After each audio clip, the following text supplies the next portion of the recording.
Hello, hello, hello. Love Dr. Nikki from Oranum.com here. Thank you so much for stopping by. This is my third in the videos about the specific runes themselves, fourth in my series of a walk through the runes. And today we're going to be looking through the next 5 runes.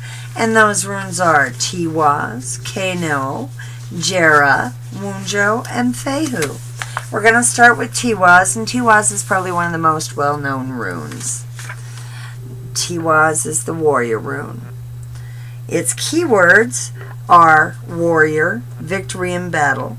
The Norse sky god, Tiu, you refer to him each time you say Tuesday, and the war god, Tyr.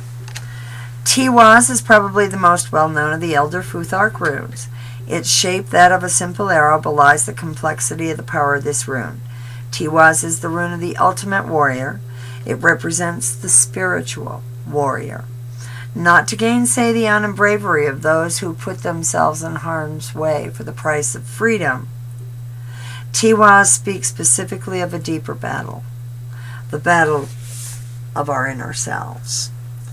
Now the next rune we're going to be looking at, this is Kano, if I can get it out there. And Kano is considered the rune of opening. Its keywords are opening, bonfire, illumination, torch, and fire, and it's associated with the element of water. Kano is considered the rune of opening. Associated with light, Kano makes sure that nothing is left hidden in dark corners. Kano brings the light of the sun, the illumination of the bonfire, and the darkness. Kano casts its light into the shadows and has opened new areas of life to you.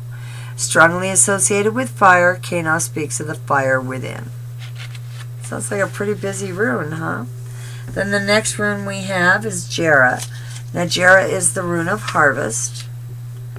And Jera's keywords are harvest, bounty, fruitfulness, and the bounty of growth that aligned with the element of earth.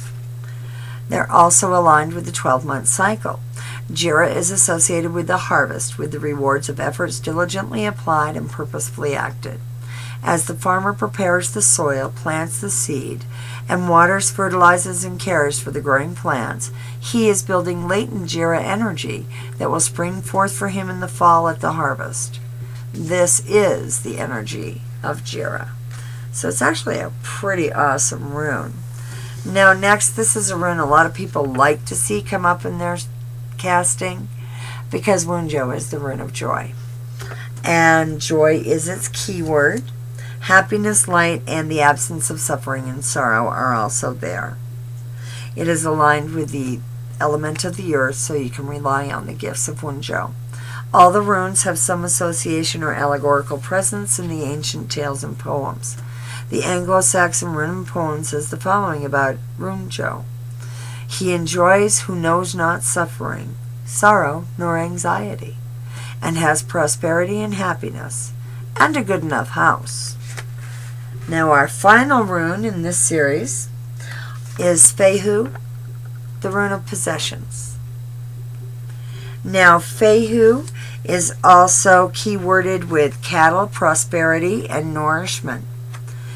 It is aligned with the elements of both fire and earth, and it is directly related to physical possessions.